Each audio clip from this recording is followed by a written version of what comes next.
बिस्मिल्लाहिर्रहमानिर्रहीम।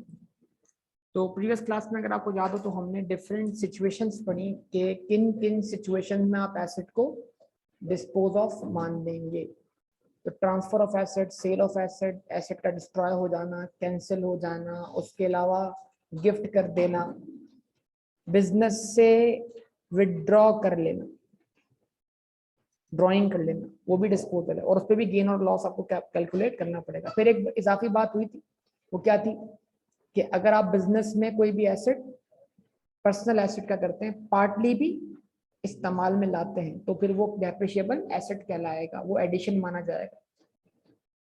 ये चीज ध्यान में रखेंगे और उस एडिशन को आप फेयर मार्केट वैल्यू पे कंसीडर करेंगे।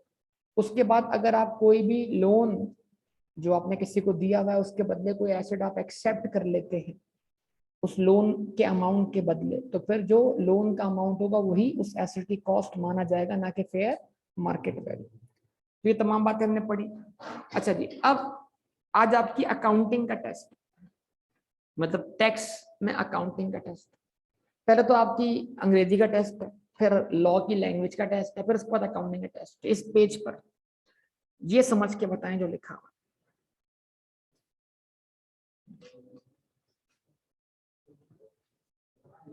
पेज नंबर वही जहां पे खत्म किया था।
Bouncer, yorker bouncer.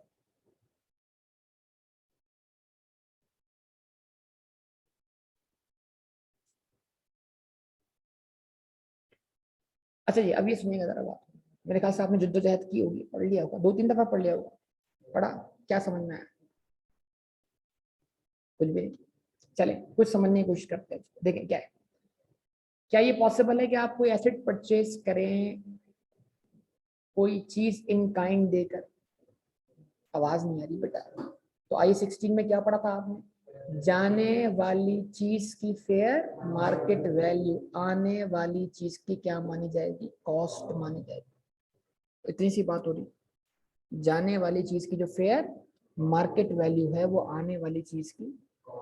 मिसाल के तौर पर आपके पास एक इन्वेंट्री पड़ी है जो आपने खरीदी है, कितने की? 1 लाख रुपए की। वो 1 लाख रुपए आपके लिए क्या है? कॉस्ट है, फेयर मार्केट वैल्यू। थोड़ा दिमाग चलाइएगा जरा। कॉस्ट है इसलिए कि आपने तो आगे प्रॉफिट रख के उसको बेचना है, तो यकीनन मार्केट वैल्यू कॉस्ट से क्या होगी? ज्यादा होगी। तो आपने एक इन्वेंट्री खरीदी है 1 लाख रुपए, जिसकी फेयर मार्केट वैल्यू 1.5 लाख है। तो आपने वो 1.5 लाख की फेयर मार्केट वैल्यू वाली इन्वेंट्री देकर, आपने 1.5 लाख की फेयर मार्केट वैल्यू वाली इन्वेंट्री देकर एक मशीन खरीद ली। तो मशीन क्या है आपके लिए? Depreciable asset. अगर बिजनेस में यूज करेंगे पार्टली भी तो उस मशीन की अब कॉस्ट क्या है? जाने वाली चीज की फेयर मार्केट वैल्यू। क्या ये बात क्लियर है? अगर यही सिनेरियो आपको एग्जाम में बतौर एडजस्टमेंट मिलता है FAR 1 में कि आपने इन्वेंट्री देकर मशीन खरीदी, तो आप इसकी अकाउंटिंग एंट्री क्या बनाएंगे प्लीज जी? आपने 1 लाख रुपए वाली कॉस्ट वाली इन्वेंट्री दी जिसकी फेयर मार्केट वैल्यू 1.5 लाख रुपए है, और वो देकर आपने क्या हासिल किया, मशीन हासिल की। तो अगर आपको यही सिनेरियो कहाँ डील करना हो, अकाउंटिंग में, तो आप इसको किस तरह डील कर रहे होंगे? सवाल, मशीन की मार्केट वैल्यू नहीं पता, बस चीज दे दी है, तो जो चीज गई है वो क्या है आपके लिए? कॉस्ट है। किसकी कॉस्ट है? जाने वाली चीज की फेयर मार्केट वैल्यू आने वाली चीज की कॉस्ट मानी जाएगी। अभी तो मैं लिखा हुआ समझा ही नहीं रहा हूं, मैं लिखा हुआ समझाने के लिए ग्राउंड तैयार कर रहा हूं। ये लिखा हुआ तो आपकी पहुंच से बहुत दूर है, आप सोच भी नहीं पा रहे वहां वो बातें लिखी हुई, आप पढ़ के गुजर रहे हैं, समझ में कुछ नहीं आ रहा क्या लिखा हुआ। तो जो लिखा हुआ है उसको समझाने के लिए मैं ग्राउंड तैयार कर रहा हूँ। अगर ये ग्राउंड बन गया तो आप समझने के काबिल होंगे। चलिए मैं इसको और आसान कर देता हूँ। इधर देखिए, जरा बोर्ड पे देखिए, cost of inventory,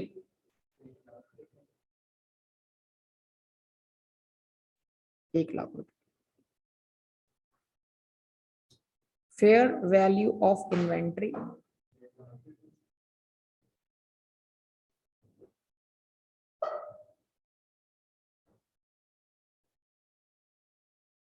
the inventory was given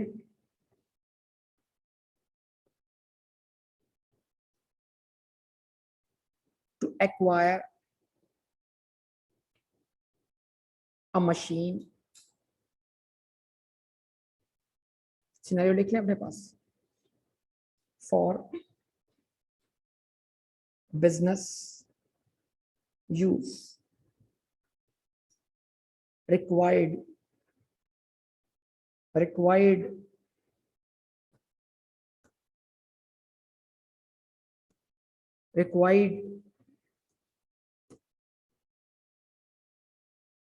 journal entry, बस चुपचाप एंट्री बना दे, मैं चेक करूंगा एंट्री। हाँ एंट्री बनी हुई देखूंगा, देख रहा हूँ, सबर करो। जर्नल एंट्री जी अच्छी सी बना रहे हैं, रफ पे क्यों बना रहे हैं? हौसला रखें, क्या पता सही बनाई हो आपने, एक फ्रेश पेज पे बनाए, जहां आप पढ़ रहे हैं वहां बनाए।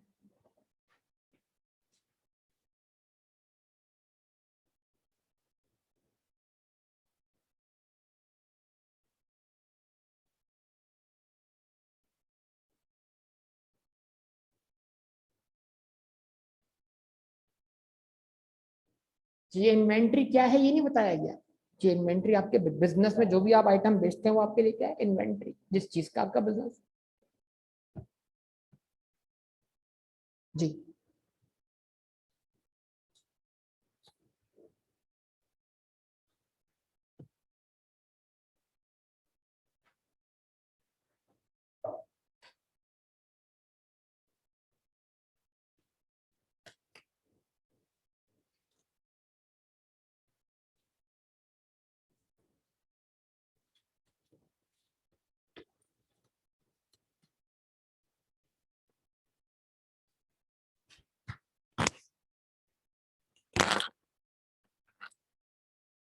ठीक है, आ जाओ, बन गए।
अकाउंटिंग में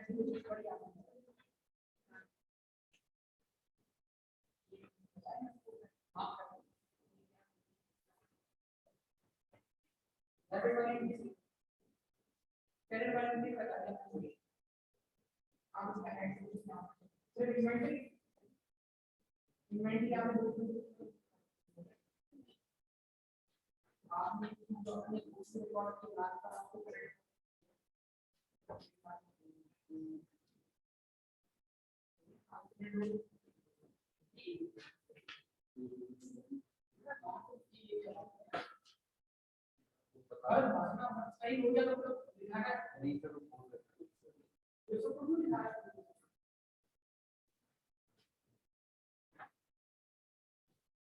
ये लोग सामने रहते हैं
जी।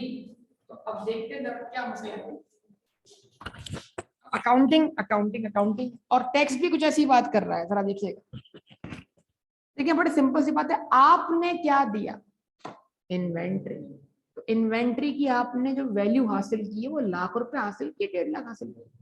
तो आपने अपनी इन्वेंट्री बेची ना, यानी जिसको इन्वेंट्री बेची उससे कैश मिलना चाहिए, लेकिन कैश के बदले क्या मिल गया, मशीन मिल गई।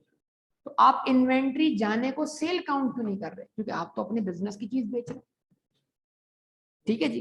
तो इसका मतलब क्या एंट्री बनी, एंट्री बनी जो चीज जा रही है वो इन्वेंट्री, और आपके लिए जाना क्या है, सेल। आप एंट्री बनाएंगे सेल्स क्रेडिट, कितने से, 1.5 लाख से।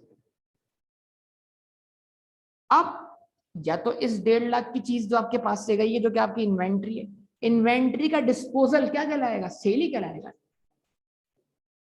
इन्वेंट्री का डिस्पोजल क्या कहलाएगा, सेल ही कहलाएगा। इन्वेंट्री प्रॉपर्टी प्लांट के मतलब गेन, ये तो आपकी बिजनेस की क्या है, प्राइमरी एक्टिविटी। तो इन्वेंट्री का जाना आपके लिए क्या कहलाएगा, सेल कहलाएगा। अब इस सेल के बदले क्या मिलता है, कैश, तो कैश डेबिट। आवाज नहीं आ रही है। और अगर पैसे उधार करता तो अकाउंट रिसीवेबल डेबिट। और अकाउंट ना उसने उधार किया ना उसने कैश दिया, उसने इस इन्वेंट्री के बदले आपको मशीन दे दी। तो जाने वाली इन्वेंट्री की फेयर मार्केट वैल्यू, आने वाली चीज की क्या बन गई, कॉस्ट बन गई। तो एंट्री क्या बनी भाई, मशीन अकाउंट डेबिट, कितने से, 1.5 लाख से। तो अब इस इन्वेंट्री को बेच के आपको जो गेन हुआ वो आपके ग्रॉस प्रॉफिट का पार्ट बनना चाहिए। अगर सिस्टम आप कौन सा फॉलो कर रहे हैं, परपीचुअल, तो एक एंट्री और बना दे, COGS डेबिट इन्वेंट्री क्रेडिट, कितने से, 1 लाख से। इस तरह जब सेल से cost of goods sold match होगी तो 50,000 रुपए आपके ग्रॉस प्रॉफिट का पार्ट बन जाएंगे। और इस तरह 2 काम हो जाएंगे। अब अल्फाज सुनने हैं, क्या अल्फाज सुनने, जो वो लॉ कह रहा है, वेयर द अब ये अल्फाज समझ में आएंगे इंशाल्लाह। Where the acquisition of an asset, जहां पर एसेट का एक्वायर करना मशीन का डेबिट होना, आवाज ही नहीं आ रही बेटा, is the derivation of amount chargeable tax, जहां एसेट एक्वायर करके आप इनकम जनरेट कर रहे हो। आवाज ही नहीं आ रही यार। Where the acquisition of an asset is the derivation of an amount, an amount charge, any amount chargeable tax कहां पढ़ा था आपने, किस डेफिनेशन में पढ़ा था, इनकम की डेफिनेशन में। इसका मतलब where the acquisition of asset, जहां एसेट का हासिल करना इनकम जनरेट करने की क्या हो, वजह बने। The cost of the asset, तो फिर उस एसेट की कॉस्ट जो आपके पास आ रहा है, shall be the amount so charge, तो फिर जितनी आपने इनकम जनरेट की है वही अमाउंट, जितने से आपने सेल क्रेडिट की है वही अमाउंट आपकी छोड़ दो, एसेट की कॉस्ट क्या बनेगा, पार्ट बनेगा। ये लिखा हुआ समझ में आ रहा है। प्लस हाँ, अगर ऐसा है कि जो आप चीज दे रहे हैं, जो चीज आप दे रहे हैं उसकी फेयर मार्केट वैल्यू में, और जो आप चीज ले रहे हैं उसकी फेयर कोई डिफरेंस है, और वो डिफरेंस आप कैश के थ्रू सेटल कर रहे हैं, तो फिर वो कैश भी आने वाली चीज की कॉस्ट का पार्ट बन जाएगा। यस और नो।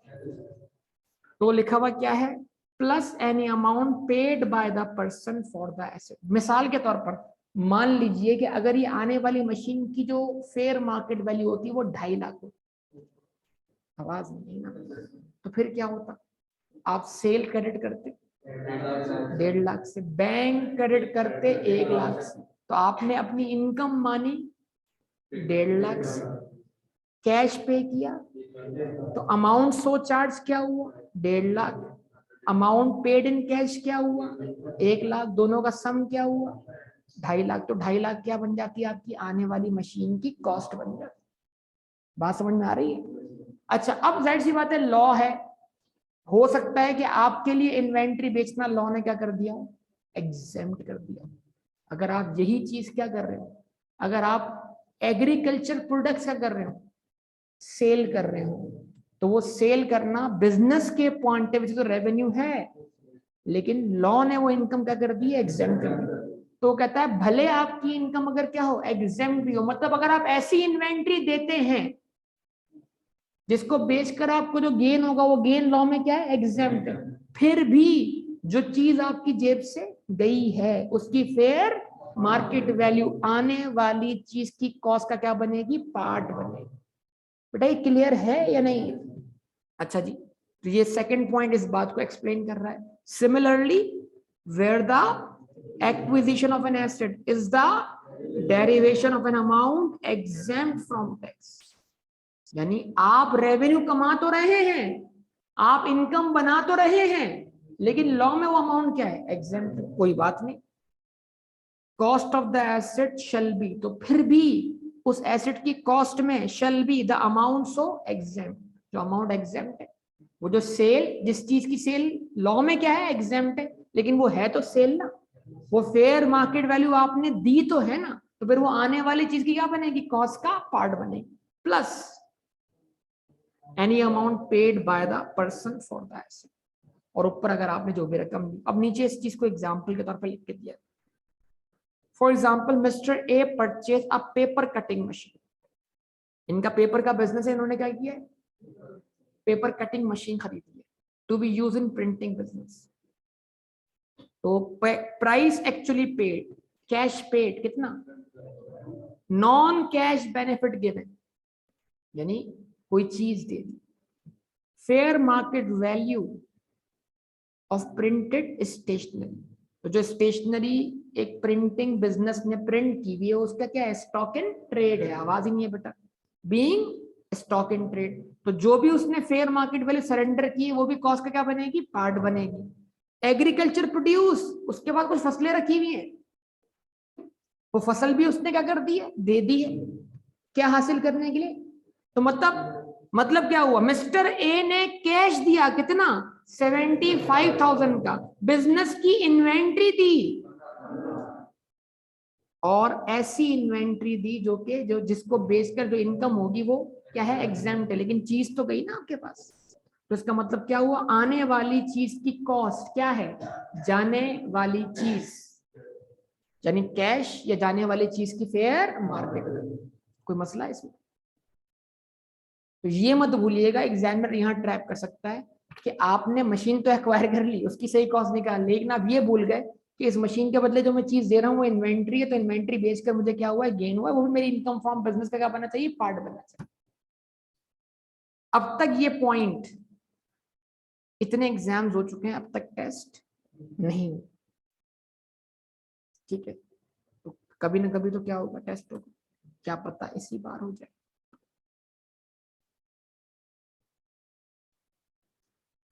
ठीक है जी, अगला पॉइंट, आगे बढ़ो, क्लियर है? अच्छा, अगला पॉइंट क्या है, कार्स, व्हीकल्स नहीं बोला, कार्स बोला। अच्छा, अब जानते हैं पाकिस्तान में कार जो है वो बहुत ज्यादा ओवर स्टेटेड आइटम है। किस लिहाज से? पाकिस्तान में कार जो है वो बहुत ज्यादा ओवर स्टेटेड आइटम है। किस लिहाज से? प्राइस के लिहाज से। यानी अगर आप एक कार परचेस करते हैं 40 लाख रुपए की, तो वो बाहर से इंपोर्ट हुई है 10 लाख रुपए, यानी उसके ऊपर आपने 300% ड्यूटीज एंड टैक्सेस दे। अगर आज ये ड्यूटीज एंड टैक्सेस खत्म कर दिए जाएं, तो ये गाड़ी आपको जो 40 लाख की है वो 10 लाख की मिल जाएगी, जो 80 लाख की है वो 20 लाख की मिल जाएगी, जो 1 करोड़ 20 लाख की है वो 30 लाख की मिल जाएगी। सही? तो इसका मतलब असल कॉस्ट कार की जो है वो क्या है, ओवर स्टेटेड है। और वो ओवर स्टेट क्यों है? क्योंकि हमने कस्टम पे इतनी सारी ड्यूटीज एंड टैक्सेस लगा के रखी है। तो क्या ये सही है? बिल्कुल सही। अगर ऐसा ना किया जाए तो क्या होगा? तो पाकिस्तान की सड़कों पे सिर्फ गाड़ियां गाड़ियां होंगी, ठीक है, जो कि रुकी भी होंगी, आपको उनके ऊपर चल के जाना पड़ेगा। पाकिस्तानी अवाम के पास इतना पैसा है, गाड़ियां खरीद करके रोड पे लगा दें, गाड़ियों के रोड बने हुए आप, ठीक है ना? एक कंटेनर खड़ा होगा, उसके ऊपर बच्चे क्रिकेट खेल रहे होंगे, उसको पिच बना, इतनी गाड़ियां होंगी। तो ड्यूटीज एंड टैक्सेस बड़े जरूरी है। इसलिए नंबर 1, हमारे पास इतने रोड्स नहीं, इतने वसाइल नहीं, फिर इतनी गाड़ियां गाड़ियां आएंगी तो हमारा इम्पोर्ट बिल पेट्रोल का पहले ही बहुत ज्यादा है, और बढ़ जाएगा। डॉलर के हालात आप देख सकते हैं क्या चल रहे हैं इस वक्त, सारी बातें आपके सामने।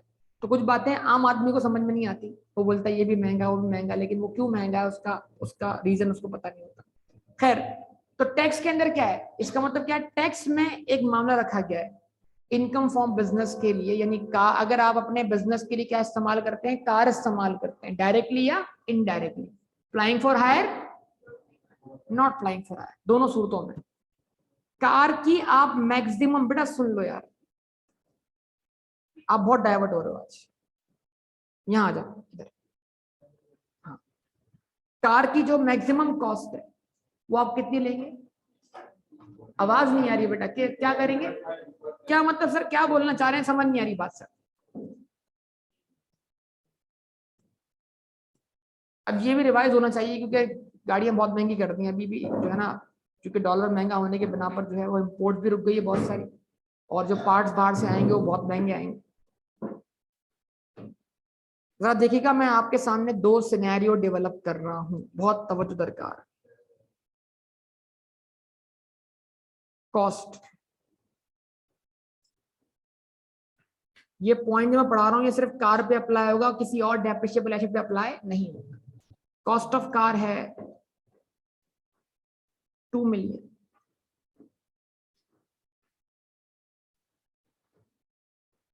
ठीक?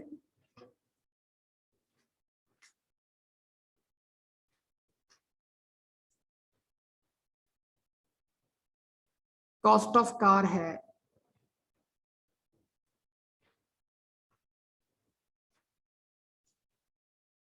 ₹8 मिलियन।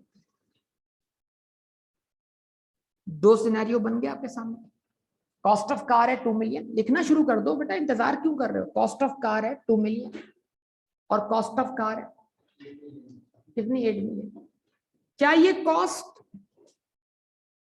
2.5 मिलियन से एक्सीड करती है? तो टैक्स के लिहाज से भी यही कॉस्ट है। इसी कॉस्ट पर आप क्या क्लेम करेंगे, टैक्स डेप्रिसिएशन। शर्त ये कि आपके लिए डेप्रिशिएबल एसेट हो। आवाज नहीं आ रही बेटा आपको, पक्का मेरी बात समझ में आ रही है आप सबको? अच्छा जी ओके। अगर ये कार फ्लाइंग फॉर हायर है तो आप इनिशियल अलाउंस भी क्लेम कर सकते हैं, और अगर ये नॉट फ्लाइंग फॉर हायर है तो आप इनिशियल अलाउंस क्लेम नहीं कर सकते। ज्यादातर केसेस में हमारे पास जो बिजनेस कार्स यूज कर रहा होगा वो क्या होंगे, नॉट फ्लाइंग, अनलेस कि आपका रेंट ए कार का बिजनेस हो। तो अगर ये रेंट ए कार का बिजनेस है तो ये कार फ्लाइंग फॉर हायर होगी, इनिशियल अलाउंस क्लेम होगा। और अगर ये आमतौर पर मैं क्या बोलता हूँ, बाकी बिजनेस के पास जो कार्ड होंगी वो नॉट फ्लाइंग फॉर हायर होगी, तो इसलिए मैं not flying for hire assume करते हुए क्या कर रहा हूँ, उसके ऊपर क्या क्लेम कर रहा हूँ। हाँ। और इसको डेट ऑफ परचेज हुई एज्यूम कर रहा हूँ 1 जुलाई 2019, यानी टैक्स ईयर 2020।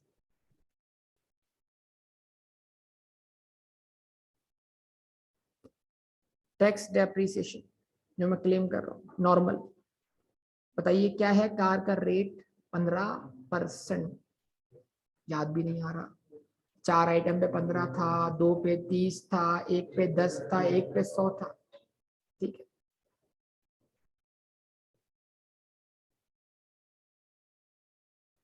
$2 मिलियन का क्या निकाला आपने, 15%। आवाज नहीं आ रही बेटा,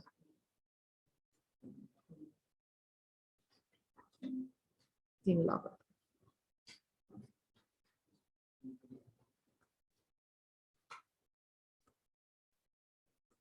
क्या आ गया बेटा, टैक्स WD एज ऑन 30 जून 2020 कितनी बेटा, 1.7 मिलियन, 17 लाख। इसके ऊपर आपने फिर टैक्स डिडक्शन क्लेम कर दी।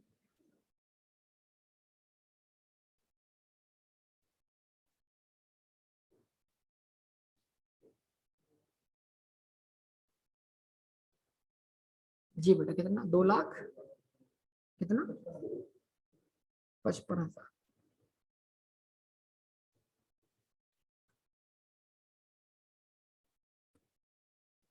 टैक्स WD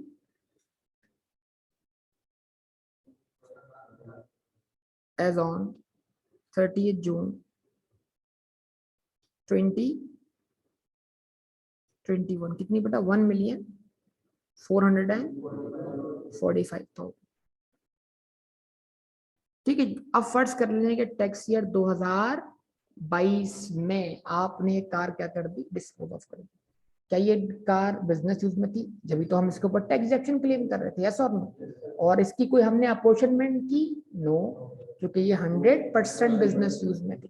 अब क्या हुआ, इसकी जो सेल प्रोसीड्स,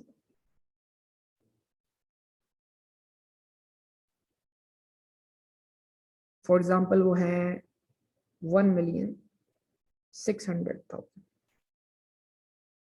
इसमें से लेस करवा दें क्या, टैक्स WD कितनी, 1,445,000।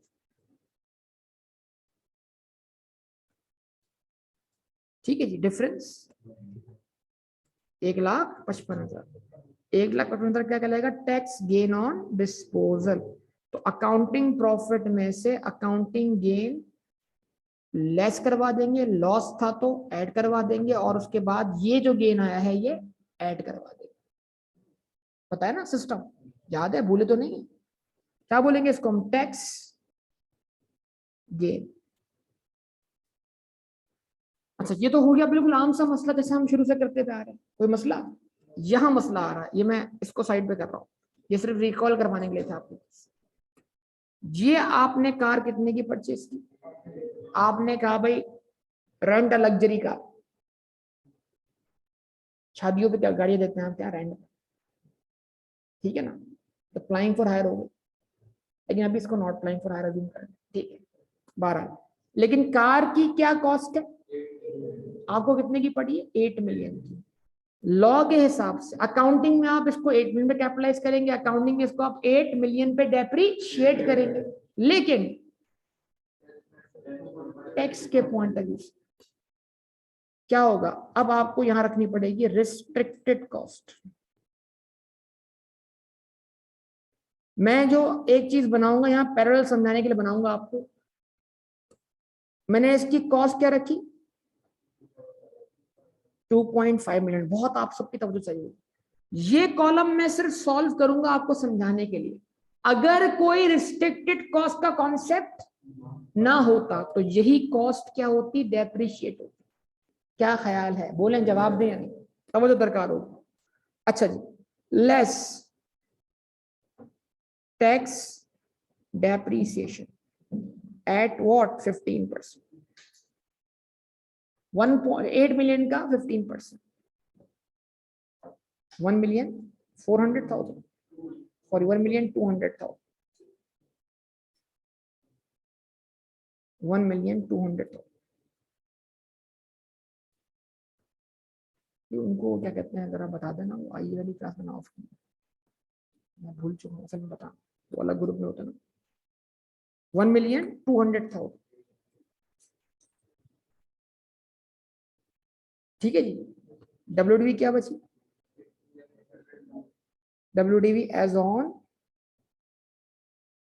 30 जून 2020,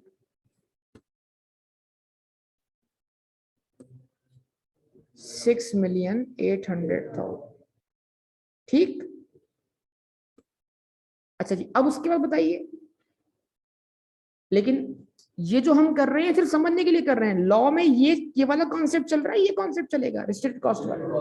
तो फिर हम जो टैक्स डिडक्शन क्लेम कर रहे हैं वो कौन किसकी करेंगे, 2.5 मिलियन का कितना परसेंट, 15%, कितना बनेगा 3,75,000।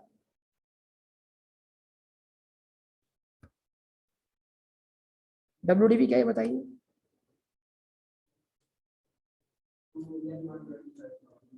2,125,000, ठीक। अच्छा, उसके बाद अगले साल की tax deduction,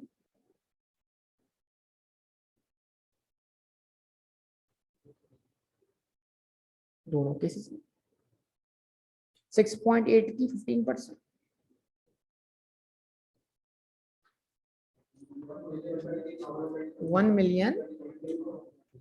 1,20,000,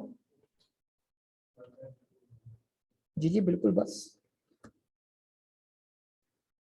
WDV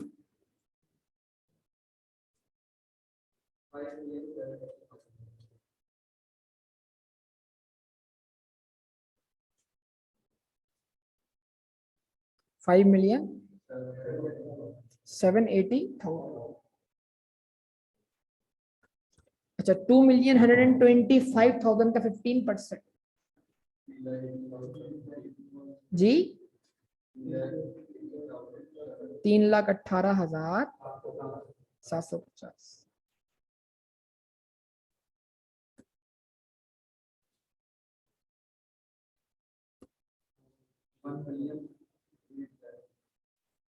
one million 1,806,250। बेटा यहाँ तक आंसर आ गया सबका, आवाज नहीं आ रही बेटा आप लोग, अब समझने वाला मामला है। अब आप मुझे बताइए, अगर टैक्स में कार की कॉस्ट को रिस्ट्रिक्ट करने का कोई कॉन्सेप्ट ना होता, तो टैक्स पॉइंट ऑफ व्यू से ना होता, लेकिन पता ना है ना, आपको पता है ना होता, तो हमारी टैक्स पॉइंट ऑफ WDV क्या होती, 5,780,000 ये होती, पक्का। लेकिन असल में रिस्ट्रिक्टेड कॉस्ट की वजह से आज हमारी टैक्स में WDV कितनी जी, 18 लाख। यानी लॉ जो है, अगर आप असल कॉस्ट लेते हैं आपकी पर ईयर डेफिशन भी क्या आती, बहुत ज्यादा आती। वो आपके बिजनेस के अगेंस्ट क्या बनती, एक्सपेंस बनती, आपके प्रॉफिट्स के रिड्यूस होने की वजह बनती, आपकी टैक्स सेविंग करवाती।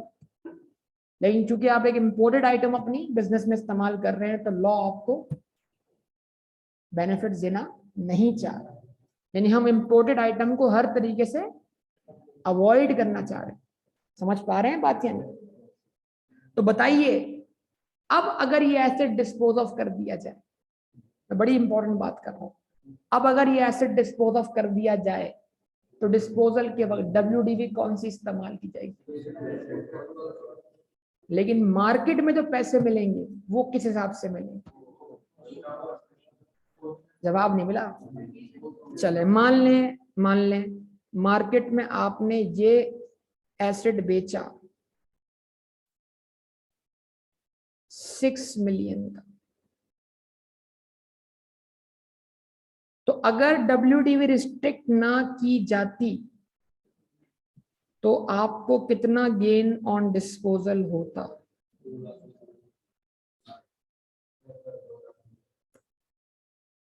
भाई सब पार्टिसिपेट कर ले, जवाब दे दे। कितना गेन ऑन डिस्पोजल होता? 2,20,000। ठीक। अब अगर बताइए कि अगर आपकी WDV ये नहीं है बल्कि ये है, तो अब आपको कितना गेन हुआ है?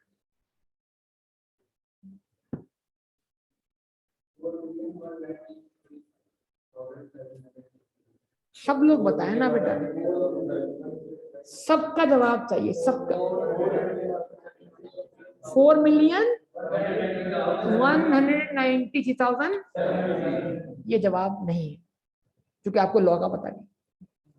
अच्छा अब रुक जाइए, ये एक नाइंसाफी हो जाएगी। किस तरह कि आप एक तरफ तो एसिड की असल कॉस्ट को अलाउ भी ना करें और आप उसकी डेप्शन भी क्लेम करने ना दें, और फिर उल्टा यह है कि जब वो एसिड बिके तो उसकी जो सेल प्रोसीड है वो ले असल कॉस्ट के हिसाब से और WDV ले रिस्ट्रिक्ट वाली। तो ये नाइंसाफी। इससे तो इतना बड़ा गेन आ जाएगा, बिजनेस के लॉसेस भी क्या पता प्रॉफिट में क्या हो जाए, कन्वर्ट हो जाए। नहीं, तो अब इस केस में अगर कॉस्ट रिस्ट्रिक्टेड है तो सेल प्रोसीड भी रिस्ट्रिक्टेड होनी चाहिए, ये उसूल है।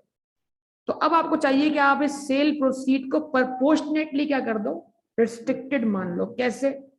आप लिखो 6 मिलियन एक ब्रैकेट में लिखा, इसको मल्टीप्लाई करो किससे? रिस्ट्रिक्टेड कॉस्ट से, जो कि 2.5 मिलियन, डिवाइड करो एक्चुअल कॉस्ट से जो कि 8 मिलियन। यानी आप इस 6 मिलियन का उतना प्रपोर्शन लो जितना कॉस्ट में आपको अलाउ किया गया। यानी आपको कॉस्ट में 8 मिलियन में से 2.5 मिलियन बतौर कॉस्ट अलाउ किए गए ना।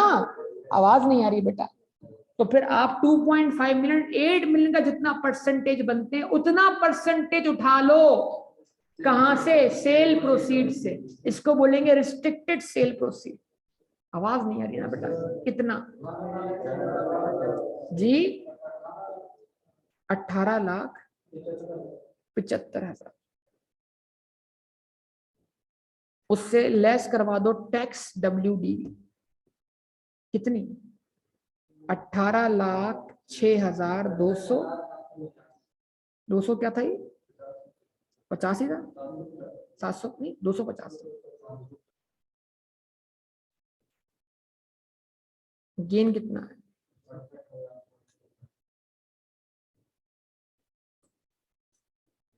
68,750। यानी गेन आपका और कम आ गया। असल में आपने गेन को रिस्ट्रिक्ट किया है। एक ट्राई आप कर सकते हैं, क्या पता आपको बात समझ में आ जाए या ना आएगा। इस 2,20,000 को इस 2.5 से मल्टीप्लाई करना, डिवाइड बाय 8 करके देखिए क्या आंसर बनता है।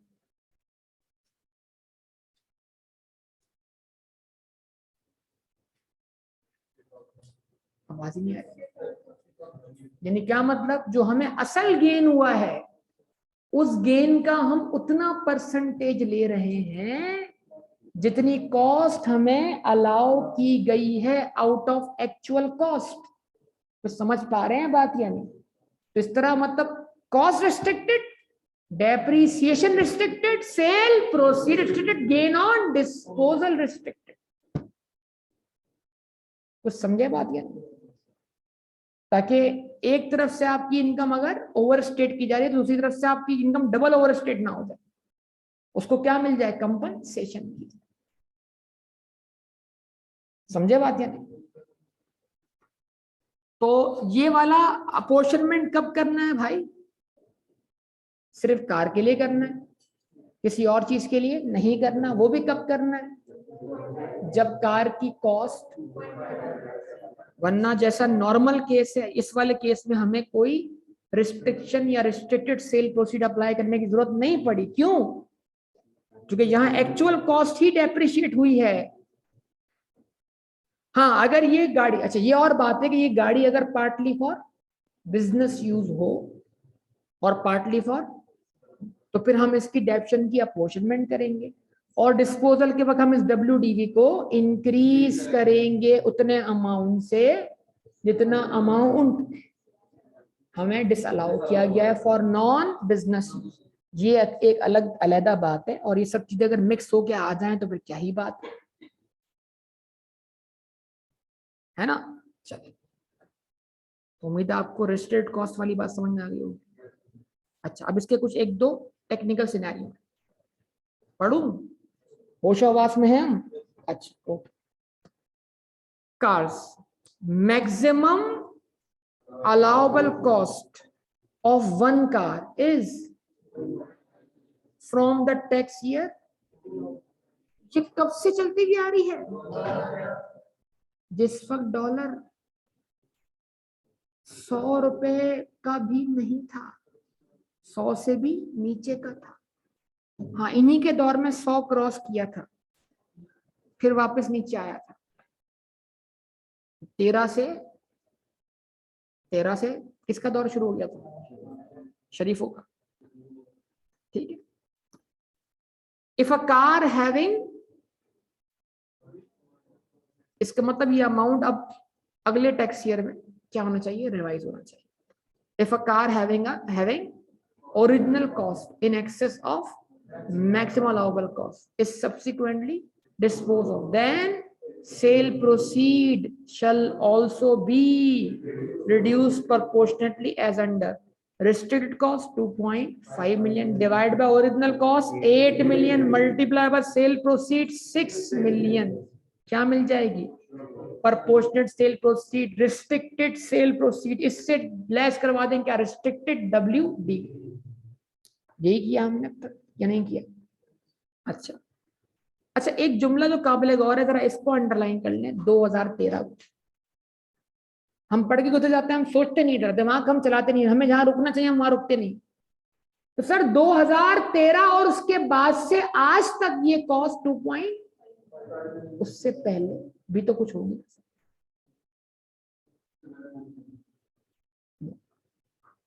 ये अमाउंट चेंज होता रहता है। ठीक है, ये अमाउंट चेंज होता रहता है, समझे बात या नहीं? तो इससे पहले ये कॉस्ट 1.5 मिलियन रह चुकी है, उससे पहले ये कॉस्ट 1 मिलियन रह चुकी है। अब इस पे क्वेश्चन बनता है जो दिमागों में अगर आ गया, दरखेज दिमागों में तो आ गया तो आ गया, नहीं आया तो नहीं आया। फर्ज कर ले सर, सिनेरियो बनाए ना आप पेपर का। सर फर्ज कर ले हम आज 2022 में वो कार डिस्पोज ऑफ कर रहे हैं जो हमने टैक्स ईयर 2012 में खरीदी थी, और उस वक्त उसकी रिस्ट्रिक्टेड कॉस्ट 1.5 मिलियन थी। तो आज हम उसकी प्रपोर्शनेट सेल प्रोसीड कैलकुलेट करने के लिए रिस्ट्रिक्टेड कॉस्ट की वैल्यू क्या पुट करें? 1.5 मिलियन या 2.5 मिलियन? लॉजिक क्या कहती है? आया मैदान में? ये वो वसों से छोड़ेगा जो तबाह कर देंगे आने वाली कौम। रिड्यूसिंग बैलेंस मेथड में बगैर रेजिडुअल वैल्यू के ये एसेट को फुली डेप्रिशिएट कर रहे। टैक्स में टैक्स डेप्रिसिएशन का मेथड कौन सा है? RBM। और RBM में अगर कोई रेजिडुअल वैल्यू ना हो और उसके जरिए रेट कैलकुलेट ना हो और आप अपनी मर्जी के रेट से उसको क्या करें, तो फिर आप उसको गिराते जाए। वो पॉइंट्स में चला जाएगा लेकिन जीरो नहीं होगा। नहीं, ऐसे कैसे चल रहा हो? रख लिया निकाल। एक गाड़ी क्या करते हैं 2012 में, आप रख लिए कॉस्ट। अभी अभी क्या करते हैं, चले अभी इन पर जरा हिसाब किताब बनवाते हैं। 10 साल हो जाएंगे ना 2012 वाली गाड़ी को टैक्स ईयर 2022 में, 10 साल अभी निकाल रहे डायरेक्ट। ठीक है, आपने 2012 में एक कार खरीदी, जिसकी कॉस्ट जो थी फॉर एग्जांपल 25 लाख थी उस वक्त, लेकिन रिस्ट्रिक्टेड कॉस्ट क्या बनी उसकी 1.5 मिलियन। सही है जी। अब 1.5 मिलियन को मल्टीप्लाई कर दें 0.85 की पावर 10 से,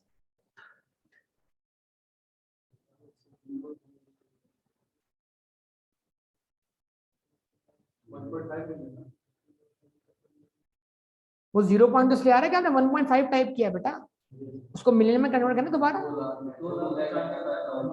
2,95,000 उसकी टैक्स डब्ल्यूडी भी आ रही है ना, जीरो में कहाँ गई अभी। ठीक, तसल्ली हो गई। चल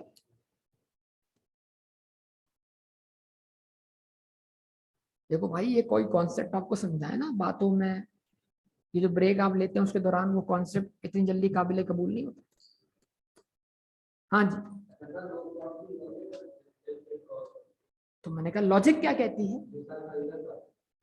भाई, आपने कौन सा एसेट डिस्पोज ऑफ किया 2012 वाला, कब, तो आप उसको कौन सी रिस्ट्रेट कॉस्ट पे डेप्ट करते रहे हो, 1.5 पर या 2.5 पर, तो डिस्पोजल के वक्त क्या लेना चाहिए आपको 1.5। लॉजिक क्या कहते हैं, 2.5 लेंगे आपका नुकसान होगा, सेल प्रोसीड का बड़ा प्रपोर्शन आपकी कॉस्ट का क्या बन जाएगा 2.5 डिवाइडेड बाय एक्चुअल कॉस्ट। और फर्ज करें उस वक्त आपकी कॉस्ट है 2 मिलियन, आज स्ट्रेट कॉस्ट है 2.5 मिलियन, तो जब 2.5 को 2 से डिवाइड करोगे तो ज्यादा परसेंट रिस्ट्रिक्ट सेल प्रोसीड बजाय रिस्ट्रिक्ट होने के प्रपोर्शनेटली और इंक्रीज हो जाएगी।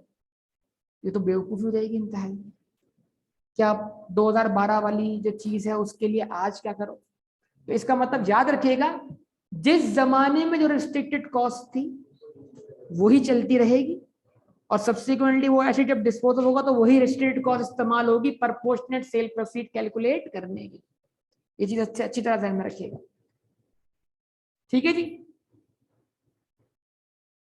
तो ये तो एग्जाम्पल आप खुद ही सॉल्व कर लेंगे, मैंने एग्जाम्पल करवा दी, ये आप खुद ही सॉल्व कर लीजिएगा, इसका आंसर खुद ही निकाल लीजिएगा, ये आपका होमवर्क हो जाएगा। मैं एग्जाम्पल नंबर 2 पढ़ रहा हूँ, पढ़ू, ये भी वही है मेरे ख्याल से, लेकिन ये अभी परचेस किया, ये अच्छी एग्जाम्पल ज्यादा, इसको जरा पढ़ के देखें, आप सॉल्व करें। 1 तो आप कर लेंगे, 1 तो भी मैंने एग्जाम्पल दे दिया, वो आप खुद से भी कर लेंगे। एग्जाम्पल नंबर 2 में आप डेट ऑफ परचेज जरूर देखिएगा एसेट की, लाजमी देखिएगा, लाजमी।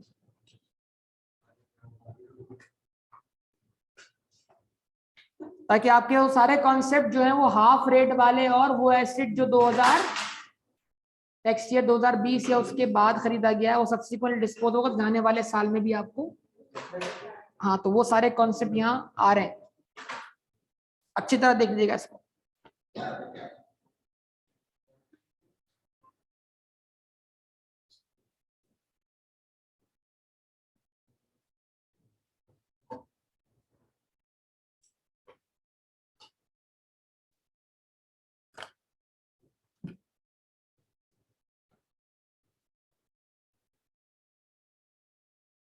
ओके जी, तरह देखते हैं इसको quick. Mister B purchase a car for rupees 3 million, जिसकी स्ट्रीट कॉस्ट कितनी है 2.5 मिलियन। कब परचेज किया, तो वो डेप्रिशिएबल आइटम जो टैक्स ईयर 2021 या उसके बाद खरीदे गए हों, उनकी पहले साल में जो रेट है वो क्या है, हाफ। ठीक है जी, और उसके बाद सब्सिक्वेंट टैक्स ईयर से रेट क्या है, फुल है। लेकिन अगर सब्सिक्वेंट टैक्स ईयर उनका रेट ईयर ऑफ डिस्पोजल है तो फिर वहां भी आपको हाफ रेट इस्तेमाल करना है। ठीक है जी, तो मिस्टर बी परचेज कर रहे हैं कॉस्ट 3 मिलियन, जो कार है वो 3 मिलियन की, और बिजनेस यूज के लिए, और ये कार उन्होंने टैक्स ईयर 2022 में क्या कर दी, सेल कर दी 27,50,000। तो calculate what tax डेप्शन for 2021, tax डेप्शन for 2022 and tax gain और लॉस ऑन डिस्पोजल। तो कॉस्ट ऑफ कार एक्चुअल कितनी है, आपने कितनी रखी 2.5 मिलियन, 2.5 मिलियन के ऊपर आपने बजाय 15% रेट लगाने की हाफ रेट लगाया, कितना 7.5%। आंसर क्या आ गया 1,87,500। फिर डब्ल्यूडी भी आ गई आपकी टैक्स 2022 के अंदर 2,312,500। इस क्योंकि इस साल ये एसेट डिस्पोज ऑफ हो रहा है और ये एसेट टैक्स 2021 और उसके बाद खरीदा गया, तो जाने वाले साल में भी इसके ऊपर हाफ रेट से डेप्शन क्या होगी, चार्ज होगी। तो tax deduction at 7.5% in the tax year 2022, इसका निकाला आपने 7.5%, ये आ गई आपकी टैक्स WDV।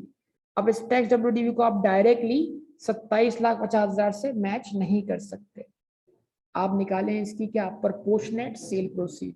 वो कैसे निकलेगी, 2.5 को आप डिवाइड करें 3 मिलियन से, मल्टीप्लाई करें 2,750,000। तो जब आपने 2.5 को डिवाइड किया किससे, 3 मिलियन से, मल्टीप्लाई किया 2,750,000 से, तो आपकी रिस्ट्रिक्टेड सेल प्रोसीड क्या बनी, 2,291,167। तो ये ज्यादा है, टैक्स WDV क्या है, कम है, तो लिहाजा आपको गेन हुआ कितने का, 152,604 का। उम्मीद है आंसर आपके पास आया होगा, है आंसर सबके पास।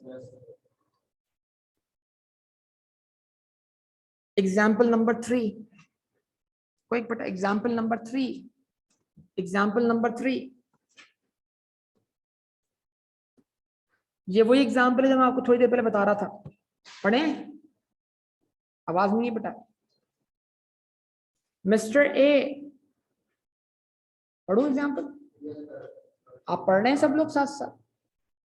Mister A purchase a car of rupees 1.4 million few years back when the restricted cost was 1 million। जब खरीदी ये कार बिजनेस पर्पस के लिए, जब restricted cost क्या थी, 1 million, and sold this car during tax year 2022 for 600,000।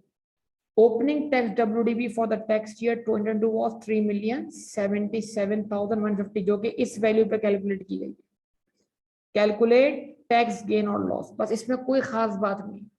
खास बात यह है कि जो आपने सेल प्रोसीड प्रोपोर्शनेटली रिड्यूस करनी है वो 1 मिलियन को इस्तेमाल करते हुए करनी है।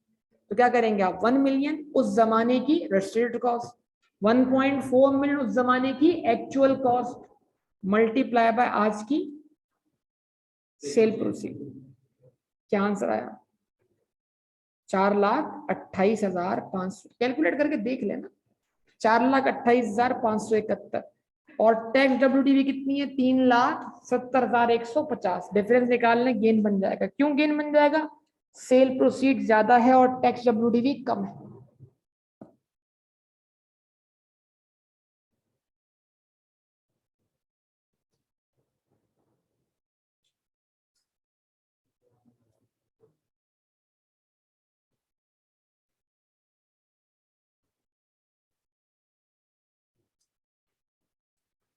फिर वही बात हमेशा की तरह कि आप डिस्पोजल के वक्त, चाहे वो आपके लिए कैपिटल एसेट का डिस्पोजल हो, आप जहां अगर आप रेंट की बात करें तो एक्चुअल रेंट लें या फेयर मार्केट रेंट लें, विच एवर इज हायर। ऐसे ही बिल्कुल आपके सामने कुछ सिचुएशंस बनेंगी जहां पर आपको डिफरेंट किस्म की कंसीडरेशंस लेनी है। तो यहाँ पर जो सेल प्रोसीड आप ले रहे हैं, क्या आपको एक्चुअल सेल प्रोसीड लेनी है या फेयर मार्केट वैल्यू लेनी है, विच एवर इज हायर। मैं आपको पिछली कुछ एग्जांपल्स में बता चुका हूँ, खास तौर पे वो एसेट जो आप किसको बेच रहे हैं, एम्प्लॉय को, उसमें आपकी एक्चुअल सेल प्रोसीड क्या थी, टैक्स अकाउंटिंग WDV, जो एग्जांपल दी थी मैंने। लेकिन फिर उस केस में आपने जो सेल प्रोसीड ली थी वो किसके बराबर रखी थी, फेयर मार्केट वैल्यू के बराबर। ये सारी बातें याद है ना आपको।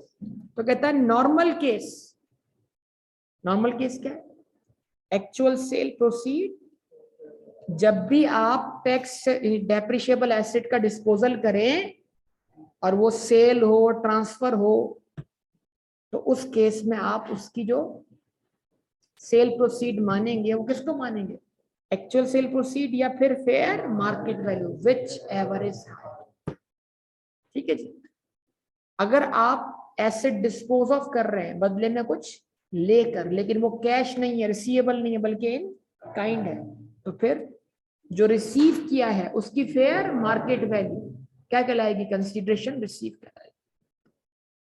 उसके बाद नॉन आर्म लेंथ ट्रांजैक्शन, कुछ ट्रांजैक्शन ऐसी होती हैं जो कॉस्ट पे एस्टेब्लिश ना हुई, मतलब जो असल फेयर मार्केट वैल्यू पे एस्टेब्लिश ना हुई, वहां पर ऐसी पार्टीज इन्वॉल्व हो जहां पर वो इस पोजीशन में हो कि वो आपकी विल को डोमिनेट कर सके।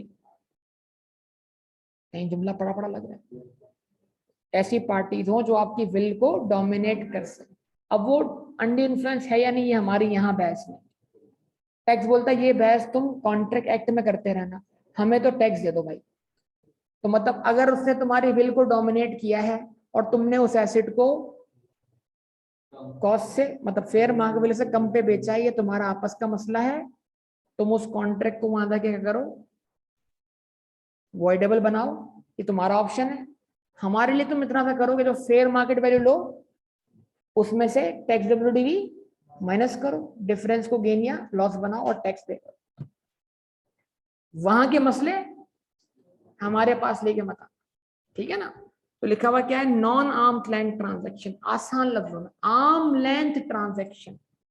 क्या ये दोनों दोस्त हैं? ये दोनों दोस्त हैं, वो दोनों दोस्त हैं, लेकिन कभी कभी दोस्तों के अंदर भी हिसाब किताब बड़ा पक्का होता है, उधार उधार चलता है।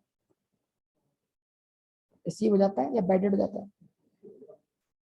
बैडेड हो जाता है। कौन करता है बैडेड, आप या वो या दोनों?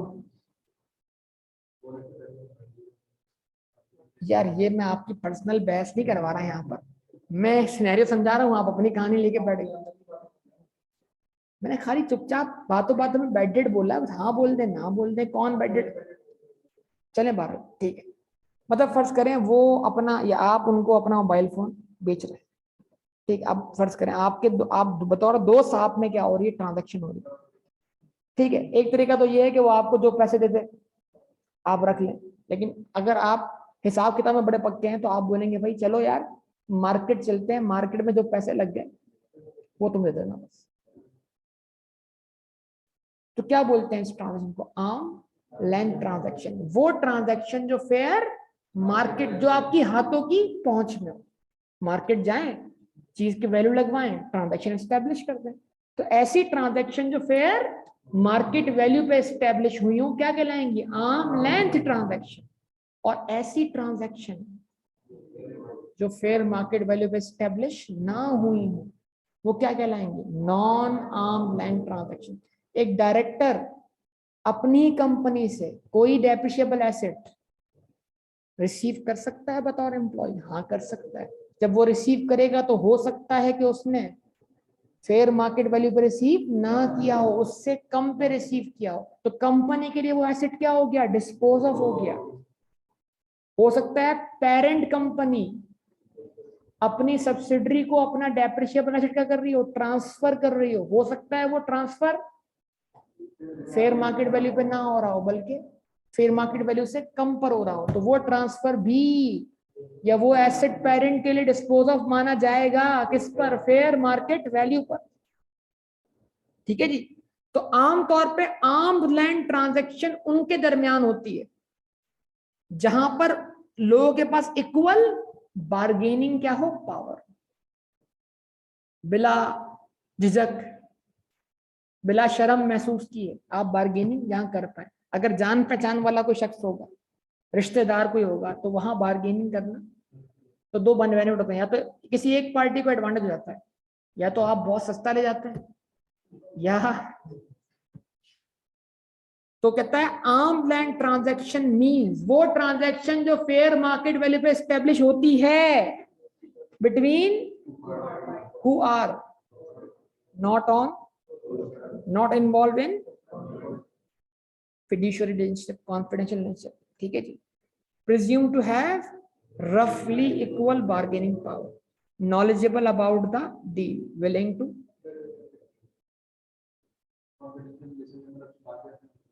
नहीं, आपका दिमाग गलत काम करता है। अच्छा मिसाल देता हूं मैं आपको, बोलूं तो आपके इनकम टैक्स रिटर्न अगर आपका कोई लॉयर क्या करता है, फाइल करता है, तो वो आमदनी जो आपके घर में भी किसी को नहीं पता, वो आपके लॉयर को पता, ठीक है। मैं अगर जुमला इसको थोड़ा और वाजे करके बोलूं तो और क्लियर हो जाएगा आपको। अच्छा मतलब खवातीन आमतौर पे क्या छुपाती हैं, अपनी एज, है ना। तो मर्द हजरात के बारे में ये बात क्या फिट होती, कहाँ फिट होती है, वो क्या छुपाते हैं, अपनी आमदनी। तो आमतौर पर मर्दों की आमदनी उनकी बेगमात को भी पता नहीं होती। प्लूरल बोला मैंने, बेगमात। गुंजाइश मैंने कहा निकाल लूं भाई की। अच्छा जी, तो उनको भी नहीं पता होती, तो फिर किसको पता होती? लॉयर को पता। तो इसका मतलब क्या हुआ?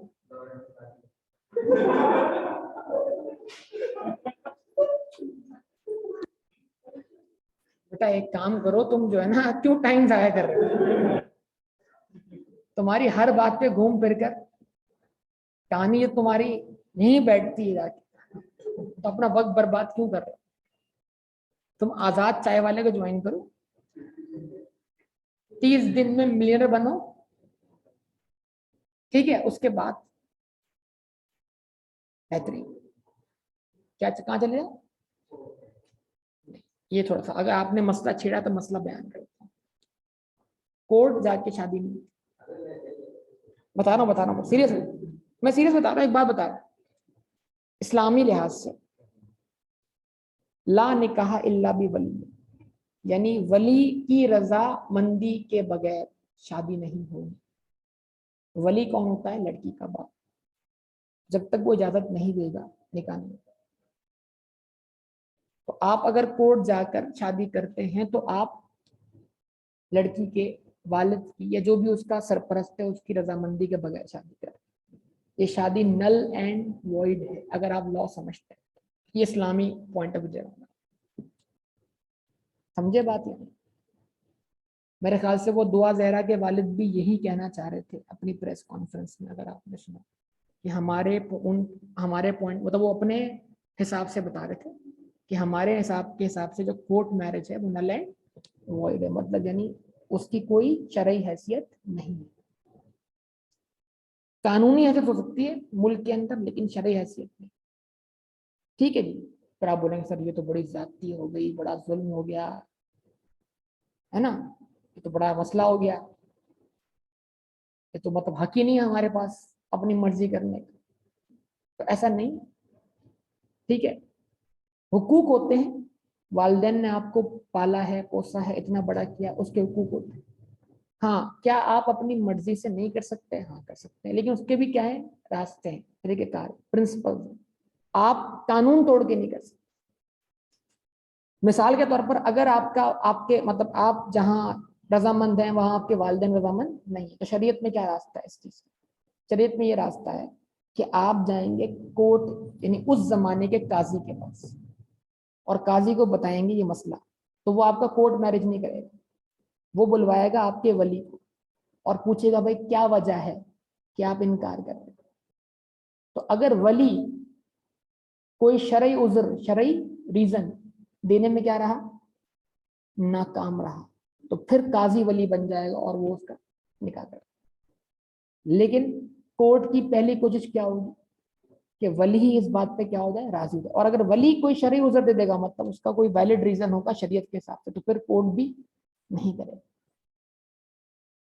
ये तरीकेकार होते हैं। हम हर चीज के अंदर क्या करते हैं, कानून तोड़ते हैं। चले बाहर पढ़ लेते हैं मेरे ख्याल से। तो मैंने कहा हाँ, क्या कह रहे हो? ओके जी। उसके बाद नंबर 4 जी, बात उन्होंने की तो मैंने समझा दूं। आप जिस एज से गुजर रहे हैं, ठीक है, इसमें ये बड़ी अहमियत की बात है। पता नहीं है आमतौर पर, क्योंकि जो तरबियत हमारी होनी चाहिए वो नहीं है। तरबियत कौन कर रहा है? मीडिया। और मीडिया जिस लेवल की तरबियत कर रहा है वो हम अच्छी तरह जानते हैं वो तरबियत किस नौयत की। एसिड इज डिस्ट्रॉयड और लॉस्ट, ठीक है जी। तो जहां पर एसिड क्या हो जाए, डिस्ट्रॉय हो जाए, या क्या हो जाए, लॉस हो जाए, फिर क्या होगा? एसिड डिस्ट्रॉय हो गया, क्या बचा? Material, scrap. तो जो इसकी स्क्रैप वैल्यू मिली डिस्पोज ऑफ करके वो शामिल कर लें विद एनी, वही लाइन पढ़ी हुई हमने कैपिटल एसिड वाले केस, कि अगर किसी ने उसको आग लगाई थी उस एसिड को, तो उससे पैसे मिल गए, ठीक है जी। आग किसी और ने लगाई थी, फिर दूसरे बंदे ने बोला इसको छोड़ दो, मैं तुम्हारे पैसे भर देता हूँ, तो उसने क्या कर दिया, किसी और शख्स ने क्या कर दिया, इंडेमनीफाई कर दिया। किसी किसी के एक्ट को किसी और शख्स का इंडेमनीफाई करना क्या कॉन्ट्रैक्ट लॉ की नजर में दुरुस्त है या नहीं है? ये कॉन्ट्रैक्ट लॉ में जाके पूछे, यहाँ तो हम टैक्स पे करने की बातें कर रहे हैं। अच्छा, और डैमेजेस रिसीव अंडर आ इंश्योरेंस पॉलिसी, या इंश्योरेंस क्लेम मिल गया आपको, ठीक है जी। कोई पंचायत बैठ गई, पंचायत आर्बिट्रेशन, उसमें कोई क्या हो गया, एग्रीमेंट हो गया कि किस तरह सेटलमेंट करनी है। या फिर आप कहाँ चले गए, कोर्ट, उसने बोला भाई मैंने जानबूझकर नुकसान नहीं पहुंचाया, कोर्ट साबित करेगी नुकसान किसने पहुंचाया है। फिर अगर साबित हो गया कि जिस पार्टी ने नुकसान पहुंचाया है उसके ऊपर कोर्ट जो जुर्माना आयद करेगी, वो आपकी क्या कहलाएगी, प्रोसीड। समझ पा रहे हैं बात या नहीं? तो इसका मतलब अगर एसेट लॉस या डिस्ट्रॉय हुए हो तो जो भी कंपनसेशन मिलेगी, इंडेमनिटी मिलेगी, डैमेजेस मिलेंगे, इंश्योरेंस क्लेम मिलेगा, ठीक है। अब यहां लफ्ज आया रिसीव्ड, बड़ी खतरनाक बात है। एसेट डिस्ट्रॉय हुआ टैक्स ईयर 1 में, इंश्योरेंस क्लेम मिला टैक्स ईयर 2 में, तो फिर ये कौन से साल की बिजनेस इनकम बनेगा?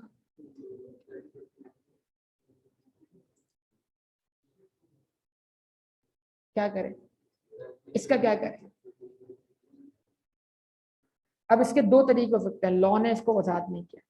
या तो टैक्स ईयर 1 में प्रैक्टिकली लोग क्या कर रहे होंगे, मैं आपको समझा रहा हूँ। ये पहली बात प्रैक्टिकल बात, प्रैक्टिकली जिसका वो एसेट लॉस हुआ होगा वो उसकी जो WDV होगी टैक्स वाली, उसको लॉस ही मान लेगा और वो लॉस मान के उसको चार्ज कर देगा अपनी टैक्सेबल इनकम के अगेंस्ट। लेकिन अगर सब्सिक्वेंटली आने वाले टैक्स ईयर में उसकी क्या हो जाती है, रिकवरी, जैसे किसी भी बैड डेट की क्या हो जाती है, रिकवरी, तो उस रिकवरी को क्या माना जाएगा, इनकम। तो अगर आप टैक्स ईयर 1 में WDV को क्या मान चुके हैं, लॉस मान चुके हैं, तो फिर टैक्स ईयर 2 में जो अमाउंट रिसीव हुआ उस पूरे अमाउंट को क्या माने, इनकम। और अगर आप टैक्स ईयर 1 में कोई ट्रीटमेंट आपने अब तक नहीं किया तो फिर ये करें कि टैक्स WDV और जो रिसीव हुआ उसका डिफरेंस लेके गेन या लॉस निकाल कर फिर ट्रीटमेंट करें। लेकिन एग्जामिनर आपको पहले वाले केस में ही फंसाएगा कि वो ऑलरेडी WDV को लॉस मान चुका होगा और सब्सिक्वेंट टैक्स ईयर में वो आपको इंश्योरेंस क्लेम दिलवा रहा होगा। ये जो पॉइंट है बड़ा ही कमाल पॉइंट है।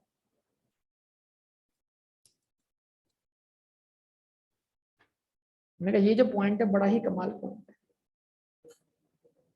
अच्छा मुझे याद पड़ा, मैं एक पॉइंट पीछे पढ़ा चुका हूँ, लेकिन बड़ी एक अहम बात मैं भूल चुका हूँ। मतलब मुझे लगता है मैंने आपसे डिस्कस नहीं की, बड़ी अहम बात, कितनी कमाल बात है। तो हो सकता है तो मैंने वो आपको एग्जाम्पल में पढ़ा दिया और मैंने लाइंस ना पढ़ी हो। इनिशियल अलाउंस के बारे में मुझे लगता है मैंने कोई बात नहीं बताई। क्या बात होगी नहीं बताई होगी मैंने। एक काम करें, इनिशियल अलाउंस जाके पढ़ें एक दफा दोबारा से।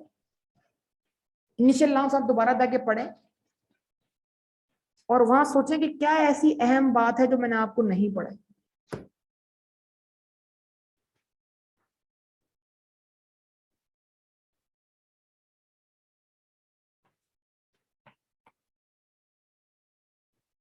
जरा इनिशियल अलाउंस जाके पढ़ें और बताएं वहां कौन सी ऐसी अहम बात है जो मैंने आपको नहीं पढ़ाई।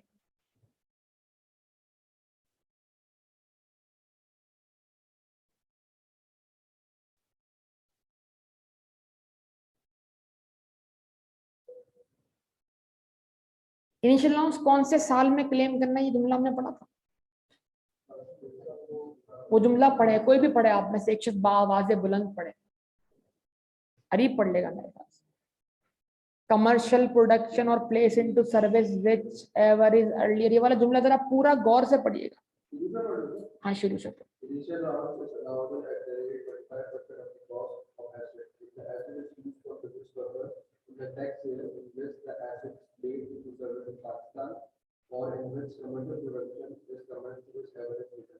इसकी सबसे कीमती बात बताएं क्या है, इस लाइन में सबसे कीमती बात बताएं क्या है।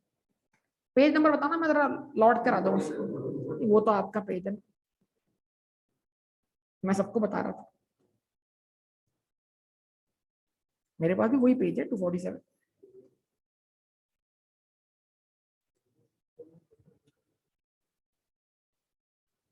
इसकी सबसे अहम बात बताएं।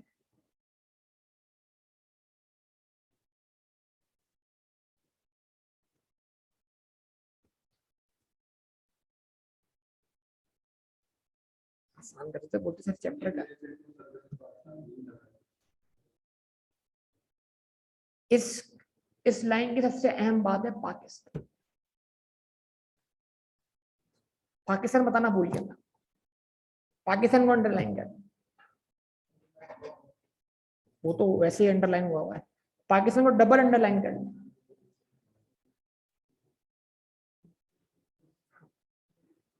अहम बात पाकिस्तान, क्या मतलब इस बात?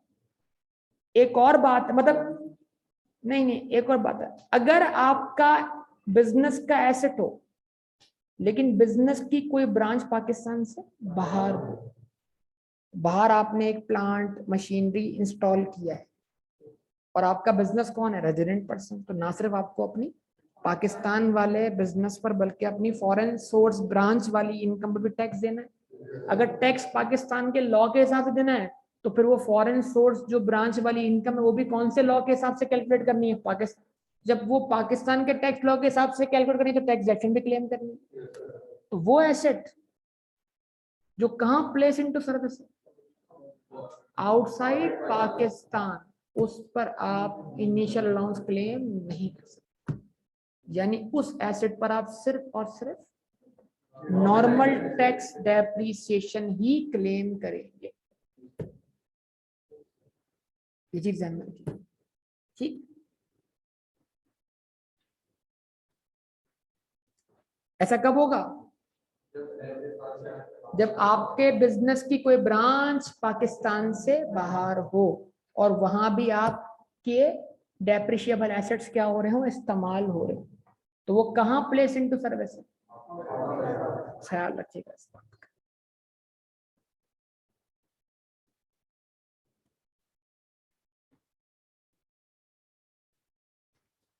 अब ये है एक और अहम बात, ये यहां से मुझे याद आया था कि एक बात मैं आपको बताना भूल गया। ये जो कमाल है, ये कमाल अगर आपने कर दिया तो लॉ भी आपको कमाल कर देगा। देखा, एक्सपोर्ट और डेप्रिशिएबल एसेट है, कल तक कहां इस्तेमाल हो रहा था?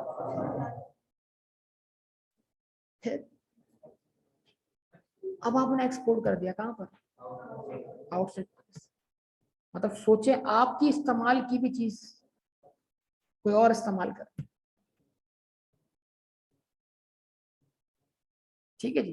तो एक्सपोर्ट और transferred out of Pakistan of asset after using Pakistan, किस एसेट की बात हो रही है? डेप्री, यानी वो एसेट जो कल तक पाकिस्तान में इस्तेमाल हो रहा था इनकम फ्रॉम बिजनेस जनरेट करने के लिए, वो आपने डिस्पोज ऑफ किया कहां पर? आउटसाइड पाकिस्तान, ठीक। इससे भी याद आया, लाहौर जू है, लाहौर जू, उसके बाद 10 जो शेयर है वो अवेलेबल फॉर सेल है, एक शेयर बेच रहा है वो 1.5 लाख रुपए का, कोई खरीदना चाह रहा है? शेयर शेयर असली वाला 1.5 लाख रुपए का बेच रहा है, बहुत सस्ता जी।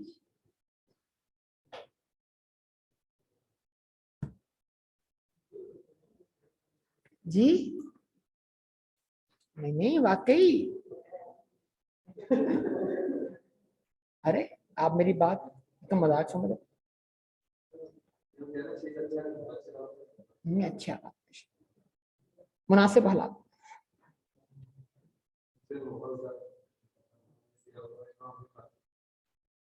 ये तो आप कह रहे हैं भारत चलेंगे। एक्सपोर्ट और transfer out of Pakistan of asset after using Pakistan, ठीक है जी। तो किसी भी डेप्शेबल एसेट को, अच्छा ये जो जू वाले एनिमल इस्तेमाल कर रहे हैं ये otherwise than stock in trade इस्तेमाल कर रहे हैं, तो इनके लिए एनिमल की कॉस्ट जो होगी, ये भी अपनी जू की जो इनकम है इनकम फ्रॉम बिजनेस ही है ना, तो एनिमल की कॉस्ट होगी वो डेप्रिशिएट होगी नहीं, तो जिस ईयर में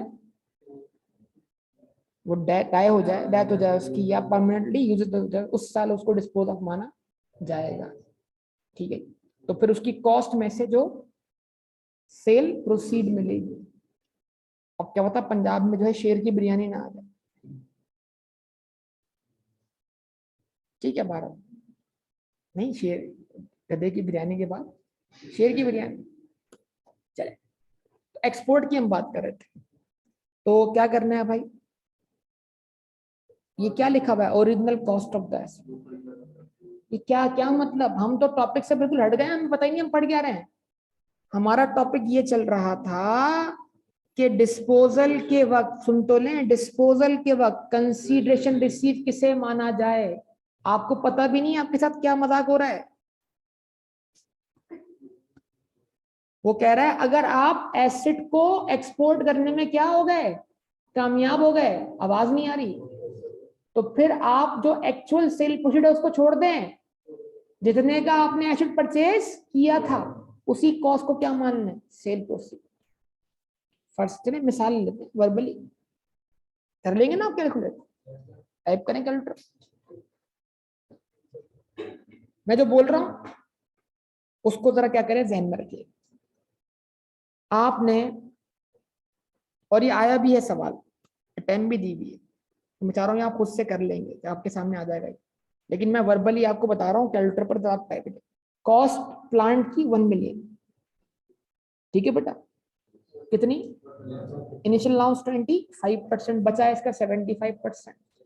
आवाज नहीं आई बेटा, फिर इसका निकला 15%, बचा है इसका 85%, फिर दोबारा निकला 15%, बचा है इसका 85%। बताओ क्या आंसर है, 5,41,41,000, ठीक, 5,41,875। ये क्या है, इस एसेट की टैक्स WD, क्लियर। अच्छा, ये एसेट आपने पाकिस्तान में डिस्पोज ऑफ कर दिया, आपको सेल प्रोसीड मिली 12 लाख की। 12 लाख में से आंसर को माइनस करो, 6,58,000 का टैक्स गेन ऑन डिस्पोजल हो गया, ठीक है जी। अच्छा, अब 1 मिलियन लिखकर, सॉरी 12 लाख लिखकर 6,58,000 उसमें से माइनस कर दो, ताकि दोबारा कहां पहुंच जाओ, WDV पर। आवाज नहीं आ रही बेटा,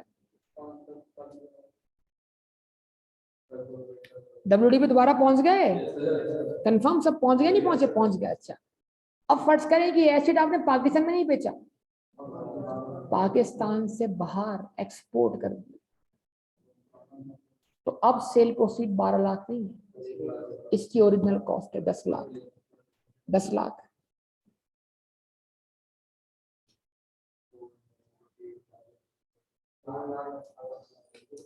चार लाख, ये अब क्या है आपका गेन ऑन डिस्पोजल। तो इसका मतलब अगर आप किसी भी डेप्रिशिएबल एसेट को क्या कर रहे हैं, डिस्पोज ऑफ कर रहे हैं, लेकिन क्या कर रहे हैं, पाकिस्तान से बाहर एक्सपोर्ट कर रहे हैं, तो फिर एक्सपोर्ट वाले केस में जो ओरिजिनल कॉस्ट है वही सेल प्रोसीड समझी जाएगी। तो इसका मतलब क्या हुआ, ये जुमला पढ़ के देखिएगा, मतलब समझ आएगा। इन दिस केस, पढ़े प्लीज, पढ़ लें। इन this case gain on disposal shall B, तो अब तक आपने जितनी डेप्शन क्या की है, चार्ज की है, अब तक आपने जितनी, वही क्या बन जाएगी आपकी। यानी अब जो गेन ऑन डिस्पोजल आप दिखा रहे हैं ना, वो आपकी अब तक की डेप्शन चार्ज के बराबर है। यस और नहीं, सोचे, दिमाग चले, कैलकुलेट करूं, बोले तो कैलकुलेट कर लेता हूं भाई। 1 मिलियन से क्या कर रहे हैं आप, 5 लाख, कितना था, WDV से कॉस्ट माइनस करें तो जो डिफरेंस आ रहा है वो अब तक की डेप्शन के बराबर आ रहा है। तो कहता है in this case gain on disposal shall be equal to, and therefore entire depreciation allowed is recouped as. ये क्या मतलब, चलें, ये रिकोप्ड होने का मतलब क्या है। आज आपके सामने मैं गेन ऑन डिस्पोजल के हवाले से एक ऐसी बात करने लगा हूं जो पहले शायद आपने ना सुनी। अब ये बात अकाउंटिंग के लिए भी, ये बात टैक्स की, जहां भी हम गेन वगैरह निकाल रहे हैं सबके लिए अप्लाई हो रही है। अब ये मैं बात टैक्स को रोककर जनरली अकाउंटिंग की बेस पर समझा रहा हूँ कि ये गेन और लॉस क्यों आता है। ठीक है जी, या डेप्शन का एक आम आदमी का कॉन्सेप्ट क्या है और अकाउंटिंग में क्या कॉन्सेप्ट है। फर्ज करें अकाउंटिंग में आपने एक एसेट को परचेज किया 10 लाख रुपए का, आपने उसको 4 साल डेप्शन किया 10 साल के हिसाब से स्ट्रेट लाइन मेथड पर। 4 साल की 4 लाख क्या हो गया उसके एक्यूमुलेटेड डेप्शन पर ईयर 1 लाख रुपए हुई, 4 साल की कितनी हो गई आपकी डब्ल्यूडीवी कितनी 6 lakh. 10 lakh divide by 10 1 lakh multiply 4 4 lakh क्या होगा एक्यूमुलेशन डब्ल्यूडीवी क्या हो गई 6 लाख। सही है। तो इसका मतलब अकाउंटिंग के लिहाज से इस एसेट की वैल्यू आज क्या है अकाउंटिंग के 6 लाख। मार्केट आप गए, मार्केट में सुनिएगा, मार्केट में आपको उस एसेट के मिल गए 8 लाख। अच्छा अब 8 लाख मिलने का मतलब क्या है कि 10 लाख की चीज आपने खरीदी थी, आपको उसके आज कितने मिले 8 लाख। तो इसका मतलब मार्केट में उसकी वैल्यू 4 साल में कितने से कम हुई, तो 2 lakh is your real depreciation and 4 lakh is your account depreciation. तो अगर आप जब आप इसको 8 लाख पे बेचकर, जब इसको आप 8 लाख पे बेचकर 6 लाख माइनस करेंगे तो 2 लाख का क्या आएगा गेन आएगा। तो आपने क्लेम क्या किए 4 लाख की डेप्शन, तो अगर आप 4 लाख की डेप्शन में 2 लाख का गेन क्या कर दें ऐड कर दें तो ये एडजस्ट होकर क्या होगा रियल डेप्शन के बराबर आ जाएगा। तो गेन या लॉस असल में क्या होता है, अगर माजी में आपने ज्यादा डेप्शन कर दिया तो गेन आकर क्या कर देगा उसको कंपनसेट कर देगा। तो क्या हुआ जो आपकी डेप्शन है वो क्या हो गई रिकवर हो गई, रिकोप्ट हो गई। आपका माजी में चार्ज किया हुआ एक्सपेंस क्या हो गया रिवर्स हो गया। कुछ समझ पा रहे हैं बात का सेंस या नहीं। अगर फर्ज करें यही एसेट इसकी डब्ल्यूडीवी कितनी है 6 लाख, आवाज नहीं आ रही, मार्केट में इसके मिले आपको कितने 5 लाख, तो फिर उस हिसाब से 10 लाख की चीज कितने की बिकी 5 लाख की, रियल डेप्शन कितनी हुई 5 लाख, आपने कितने क्लेम की 4 लाख। तो जब आपको 6 लाख की चीज के कहाँ मिले 5 लाख मिले तो आपको लॉस कितना हुआ, तो लाख का लॉस 4 लाख की डेप्शन मिलकर कितने हो गए 5 लाख की। तो असल में जो गेन और लॉस है वो एडजस्टमेंट है मार्केट के हिसाब से, कि रियल डेप्शन जो होनी चाहिए उस तक हमने पहुंचना। ठीक है ना। इसको बोलेंगे रिकॉप्ट एक्सपेंडिचर। मतलब अगर आप माजी में किसी भी एक्सपेंस को एक्सपेंस मान चुके हैं और फ्यूचर में उसकी क्या हो जाती है एडजस्टमेंट रिकवरी, तो वो रिकवरी उस एक्सपेंस को क्या कर देगी रिवर्स कर देगी। इसकी सबसे बेस्ट एग्जांपल बैड डेट, और bad debt recovery. Bad debt को आपने एक्सपेंस माना, रिकवरी को क्या करेंगे आप इनकम मानेंगे।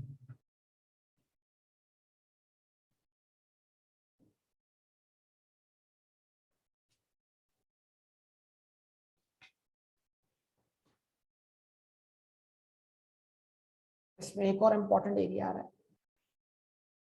अब यही बात अगर हम देखते हैं और मैं जो आपको बोलता आ रहा हूं, अगर ये बात अप्लाई की जाए किसके ऊपर इमूवेबल प्रॉपर्टी, बहुत तवज्जो आपसे, किस पे अप्लाई की जाए फैक्ट्री बिल्डिंग हो, वेयर हाउस हो, ऑफिस बिल्डिंग हो, बताइए अगर ये तमाम प्रॉपर्टी इस्तेमाल हो रही है बिजनेस में तो ये डेप्रीशिएबल एसेट है। तो हम क्या देखते हैं आमतौर पे ये इमूवेबल प्रॉपर्टी जो बिकती है वो डब्ल्यूडी से ऊपर बिकती है, तो जो जिस वैल्यू पे हमने खरीदा होता है उससे भी ऊपर बिकती है।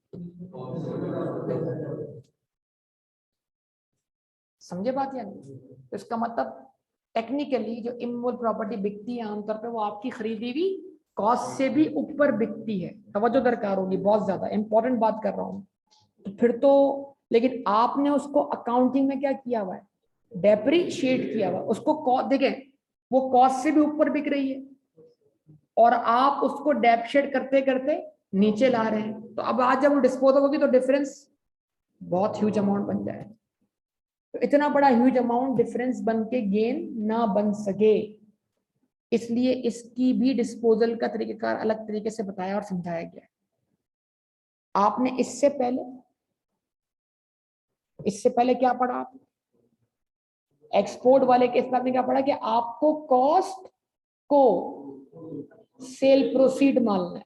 ये कहां पढ़ा आपने अगर आप किसी भी डेप्रिशिएबल आइटम को बाहर एक्सपोर्ट कर देते हैं तो उसकी कॉस्ट को आपने क्या मानना है।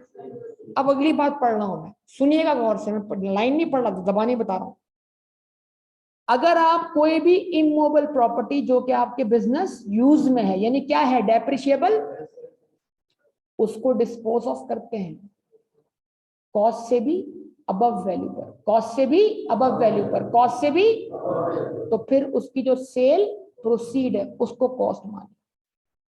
इससे पीछे क्या बोला, कॉस्ट को सेल प्रोसीड मान ले, यहां क्या बोल रहा है, सेल प्रोसीड को कॉस्ट मान। फर्क कुछ नहीं पड़ेगा, रिजल्ट विल बी सेम, लेकिन लॉ का फर्क है। पिछले वाले के एक्सपोर्ट वाले केस में क्या बोला, आवाज नहीं आ रही, कॉस्ट को सेल प्रोसीड मान, यहां क्या बोल रहे हैं, पहले इसको पढ़ो क्या लिखा हुआ है, consideration received on disposal of, बड़ा यार आखिरी आइटम पढ़ रहा हूं मैं, इस पे क्लास में एंड करूंगा, लेकिन इसको गौर से समझ के मैं क्लास एंड करना चाह रहा हूं। तो consideration receive on disposal of immobile property where the consideration received exceeds the cost of the consideration received shall be treated as cost of the property। यानी जो सेल प्रोसीड है वही कॉस्ट मानी जाएगी। बात समझनी, एग्जाम्पल से बात समझ लेते हैं। मिस्टर जेड, आवाज नहीं आ रही, mister Z purchase a factory building for his business, कितने की भाई, and up to 30th June, please बेटा, अप टू 2021 ही हैज क्लेम्ड ऑफ 5,63,804। एक काम करें, 8 लाख में से 5,63,804 क्या करें, पहले माइनस करें, और जो आंसर आ जाए उस पर रुक जाएं, जो आंसर आ जाए उस पर रुक जाएं, ठहरे, रुके और समझे कि आंसर क्या है।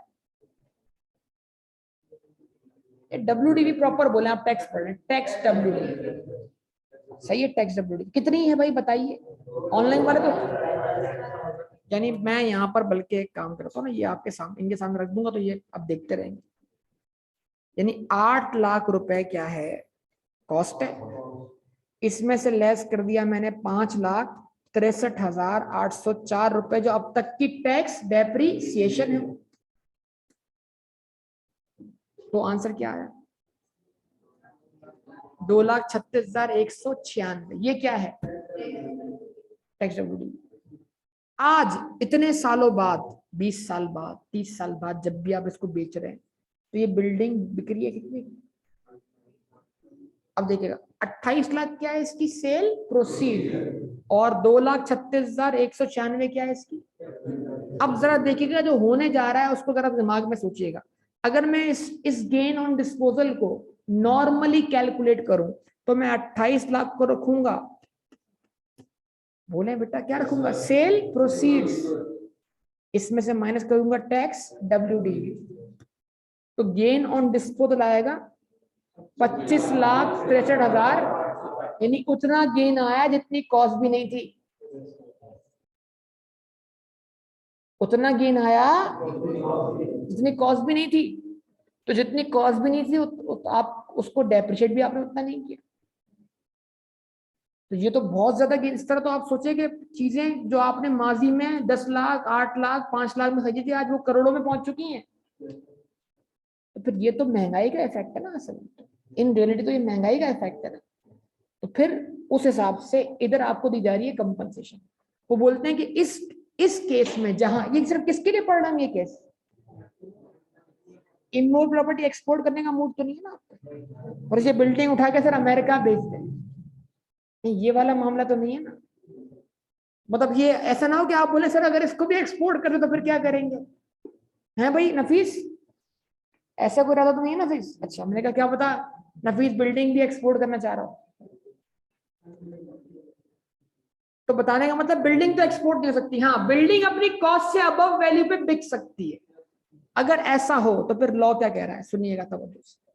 लॉ कह रहा है कि आप एक तरफ रखें सेल प्रोसीड कितनी, मेरे कैलकुलेटर को देखें और आप भी टाइप करें, बाकी किताब को छोड़ दें, आप कैलकुलेटर को देखें जो मैं टाइप कर रहा हूं आप टाइप करें। लॉ कह रहा है आपने एक तरफ रखी सेल प्रोसीड कितनी, रख दी, साइन लगाया किसका, माइनस का। आम हालात में आप इससे क्या लेस करते हैं, टैक्स WDV। अब आप ऐसा ना करें, आप लगाएं एक ब्रैकेट, ब्रैकेट में आप रखें कॉस्ट, और अगर आप किसी भी इमोल प्रॉपर्टी को उसकी कॉस्ट से भी अबव वैल्यू पर बेच रहे हैं, तो अब कॉस्ट किसको मानेंगे, एक्चुअल कॉस्ट को या सेल प्रोसीड। तो आप 28 लाख को ही क्या मान लें, कॉस्ट। जवाब नहीं दिया आपने, मान ली कॉस्ट। और जो आपने डेप्शन अब तक क्लेम की है किस पर, असली वाली कॉस्ट पर, वो इसमें से लेस करवा दें, ताकि इस कॉस्ट के हिसाब से क्या आ जाए, WDV। यानी अब तक आपने कितनी डेप्शन क्लेम की है, 5,63,804। आवाज नहीं आ रही, जवाब नहीं दिया बेटा आपने, ठीक है जी। तो इसका मतलब क्या आपने इमोल प्रॉपर्टी बेची है, हाँ सर। क्या कॉस्ट से अबव बेची है, यस सर। क्या ये आपके लिए डेप्शेबल आइटम था, यस सर। तो अब इसकी कॉस्ट क्या लें, सेल प्रोसीड, उसमें से क्या करें, अब तक की टैक्स एक्सेप्शन क्लेम कर लें। तो इस कॉस्ट के हिसाब से क्या मिल जाएगी, टैक्स WDV, उसको उसी सेल प्रोसीड का कर दें, माइनस कर दें। तो अब जो आंसर आएगा वो आपका टैक्स गेन ऑन डिस्पोजल होगा, वो भी आपकी अब तक की डेप्शन चार्ज के बराबर। यानी अगर मैं इस बात को कंक्लूड करूं, तो अगर आप उसको सुनना चाहें और समझना चाहें, एक बिल्डिंग आपने खरीदी, अच्छा उसको अगर आप छोड़ें इसको वर्बली सुन, एक बिल्डिंग आपने खरीदी 100 रुपए, दिमाग काम करेगा, बंद दिमाग है ना, मसला ये लाखों रुपए की 100 रुपए की कस्टम कर लेंगे अपनी पॉकेट मनी के हिसाब से। एक बिल्डिंग हमने खरीदी 100 रुपए, बिल्डिंग का डेप्शन रेट कितना, 10%। अच्छा 10%, बट यूसुफ आज इसने इस तरह बोलना है 10%, ठीक है जी। तो इंश्योरेंस अलाउंस क्लेम करें बिल्डिंग पर, प्रोसेसर बड़ा स्लो काम कर रहा है। अच्छा, बिल्डिंग पे हमने क्लेम की 100 रुपए के ऊपर 10% डेप्रिसिएशन, बचा 90 रुपए। 90 पे फिर डेप्रिसिएशन क्लेम की 10%, बचा 9 रुपए चार्ज हुआ, बचा 81 रुपए इज योर टैक्स WDV। ये बिल्डिंग अगर आप बेचते हैं आज 90 रुपए की, कितने की बेचते हैं, तो ये बिल्डिंग आपने कॉस्ट पे बेची है, कॉस्ट से कम पे बेची है, तो अब आपका गेन नॉर्मल कैलकुलेट होगा, मतलब 90 और 81 का डिफरेंस, 90 और 81 का डिफरेंस 9 रुपए, 9 रुपए क्या हो जाएगी, टैक्स गेन ऑन डिस्पोजल। आवाज नहीं आ रही बेटा आपको, क्लियर। अच्छा, अगर आपने ये बिल्डिंग बेची 120 रुपए की, सुन लो कितना, कॉस्ट से ऊपर, कितना ऊपर बेची, 20 रुपए ऊपर, उससे हमें कोई गर्ज नहीं है, लेकिन कॉस्ट से ऊपर बेची, इस बात से गर्ज। तो अब इस केस में आपका जो गेन है वो कॉस्ट तक होना चाहिए, उससे ऊपर नहीं होना चाहिए। मतलब गेन कहां तक होना चाहिए, 19 रुपए तक, क्योंकि अब तक आपने डेप्शन कितनी चार्ज की, पहले साल 10, दूसरे साल 9, 2 साल की टैक्स डेप्शन क्या हुई, 19 रुपए। तो यहाँ पर अब इस केस में मैक्सिमम गेन ऑन डिस्पोजल कितना होना चाहिए, 19 रुपए, उससे ऊपर नहीं होना चाहिए। तो उसको कैलकुलेट करने का लॉ ने तरीका क्या बताया, लॉ ने तरीका बताया कि अब आप क्या करो, रखो सेल प्रोसीड, ताकि एक्चुअल सेल प्रोसीड हाइड ना हो सके, ताकि टैक्स डिपार्टमेंट को प्रॉपर्टी की मार्केट वैल्यूज के बारे में खबर लगती रहे कि आजकल प्रॉपर्टी बिक कितने की रही है। भाई देखिए, देखो आंसर तो वही लाना है ना, तो यहां भी तो बोला जा सकता है ऊपर की तरह कि कॉस्ट को ही क्या मान लो, सेल प्रोसीड मान लो, लेकिन ये क्या बोल रहा है, सेल प्रोसीड को कॉस्ट मान लो, ताकि टैक्स डिपार्टमेंट अपडेट रहे किस बारे में, कि जो बिल्डिंग्स हैं आजकल किस मार्केट वैल्यू पे बिक रही हैं। कुछ समझ पा रहे हैं बात है। तो आपको सेल प्रोसीड कितनी मिली, 120। अब आप कॉस्ट 100 रखेंगे, 120 रखेंगे। अब तक आप कितनी टैक्सेशन क्लेम कर चुके हैं, 120 में से 19 निकालें, 101 बचा। अब 120 में से 101 को क्या करते हैं, माइनस कर रहे हैं, आंसर क्या आएगा, 19। तो यानी जब भी आप इमूवेबल प्रॉपर्टी डिस्पोज ऑफ करेंगे जो कि डेप्रिशिएबल एसेट है और वो बिकेगा कॉस्ट से ऊपर, तो आपका तो मैक्सिमम गेन ऑन डिस्पोजल होगा वो आपकी अब तक की डेप्शन के बराबर होगा। यही बात हमने ऊपर भी पढ़ी, यही बात हमने नीचे भी पढ़ी, लेकिन दोनों की कैलकुलेशन के तरीके में क्या है, फर्क है, और फर्क के पीछे एक लॉजिक है।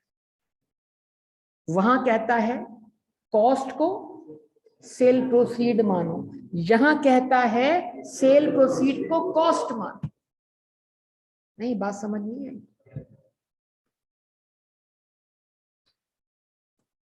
Sale proceed 28 lakh, cost of building sale, अब तक की डेप्रिसिएशन WDV पर रिवाइज कॉस्ट। तो जैसे ही आप 28 लाख में से आंसर माइनस करेंगे तो गेन और डिस्पोजल अब तक की डेप्रिसिएशन के बराबर है। लेकिन अगर आपको सेल प्रोसीड एक्चुअल कॉस्ट के बराबर मिले या उससे कम मिले तो आप गेन या लॉस नॉर्मली कैलकुलेट करेंगे या ऐसे कैलकुलेट करेंगे? ख्याल रखिएगा, इसको बड़ा अच्छी तरीके से ध्यान में रखिएगा। तो ये मैंने आपको सिनेरियो करवा दिए हैं।